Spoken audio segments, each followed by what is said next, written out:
Jai Hind everyone. Welcome to my channel Brainy Teach. Once again I am here with my new video of History Chapter 7, New Questions and Ideas. But before I start the video, I request you all to like and subscribe. You can also write down the comments there. So let us start the explanation. The first topic of the chapter is the story of Buddha. The Buddha was the founder of Buddhism. His real name was Siddhartha and he was born in Lumbini in Nepal. Buddha belonged to a small Ghana known as the Shakya Ghana and he was a Kshatriya. At a very young age, he left the comfort of his home for the search of knowledge. He wandered for several years, meeting and holding discussions with other thinkers. Then he finally decided to find his own path. He meditated for several years under a peepal tree at Bodh Gaya in Bihar. Then he attained enlightenment. After getting the enlightenment only, he was known as the Buddha. Then he went to Sarnath near Varanasi, where he taught for the first time. He spent the rest of his life traveling on foot, going from place to place, teaching people, till he passed away at the place named as Kushinara. According to Buddha, the life is full of suffering and unhappiness. The cause of this suffering is our desire. Buddha described this desire as the thirst or tanha. He also taught people to be kind and to respect the lives of others, including animals. He believed that the result of our actions, whether good or bad, they affect our both life, that is the present life and the upcoming life. Buddha taught in the language of the ordinary people, that is Prakrit. He also encouraged them to think for themselves rather than to simply accept what he said.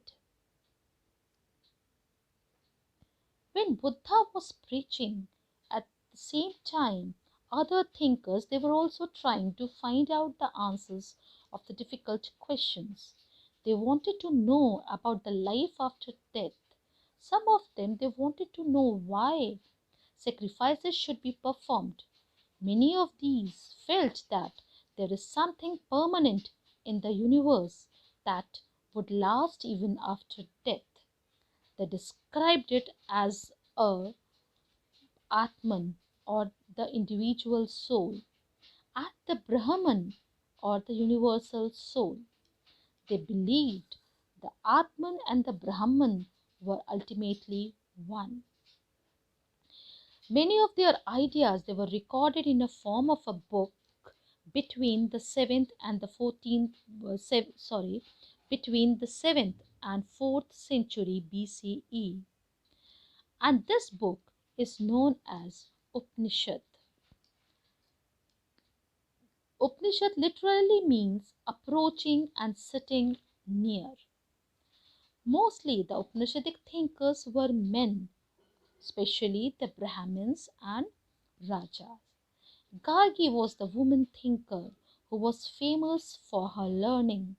She has also participated in many of the debates which were held in royal court. Satyakama Jabela, he also became one of the best known thinker of the time. He was a slave and he became this thinker after he was accepted as a student by a Brahmin teacher named as Gautama. Now let us discuss about Jainism.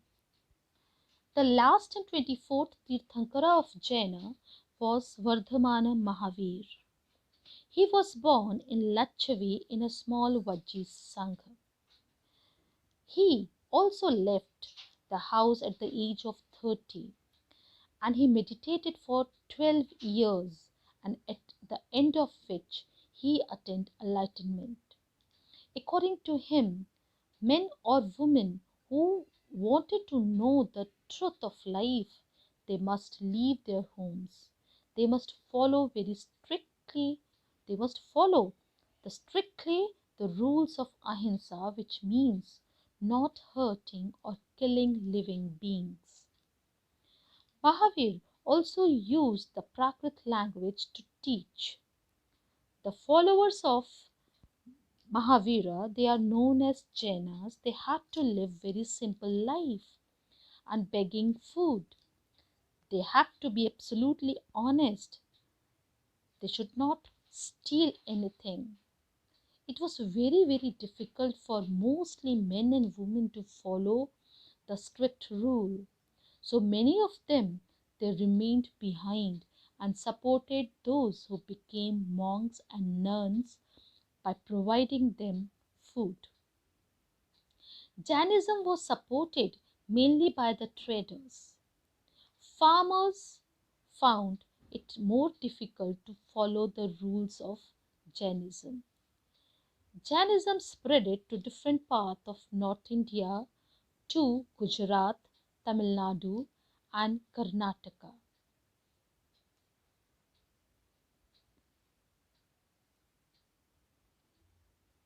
Both Mahavir and Buddha, they felt that the person who leave their home, they could get the true knowledge about the life. So they have made an arrangement for them to stay together, and that arrangement is known as Sangha. The rules which were made for Buddhist Sanghas were written down in a form of a book which is known as Vinay Pitaka. According to it, all men could join the Sangha. Children, they had to take the permission from their parents, and the slaves that of from their masters. Those who worked for king had to take the permission, and the debtor have to take the permission from the creditor. The woman who wanted to go for Sangha, she has to take the permission from her husband. Both men and women, those who are living in Sangha, they lead a very simple life. Mostly, most of the time, they meditated, and for a very few fixed hour, they went to cities and villages to beg food. That is why they were known as bhikkhus and bhikkhunis. They taught others and helped one another. Those who joined the Sangha included Brahmins, Kshatriyas, merchants, laborers, barbers, courtesans, and slaves. That is, everyone can join the Sangha.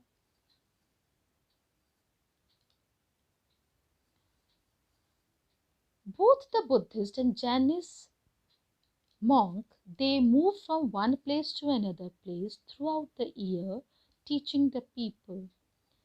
Only the rainy time is the time when they stayed at one place. They, the place where they stay there are known as monasteries. These monasteries are also known as viharas. Viharas are mostly made up of wood, and after that, the bricks are then of the bricks. Some of them they live in caves. The land on which the viharas were built were donated by the rich merchant or the landowner or the king. Local people, they used to gift food, clothing, and medicines to the monks and nuns, and in return, they taught them.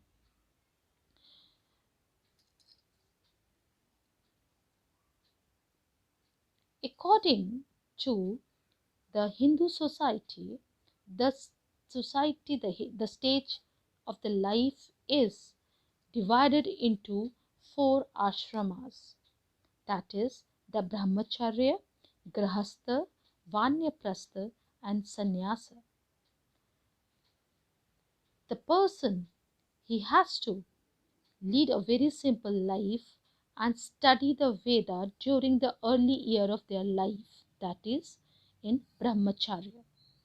Then they had to marry and live a householder.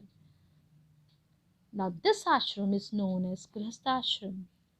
In vanaprastha ashram they had to live in the forest and meditate. And finally in sannyasin ashram they had to give up everything and become the sannyasi.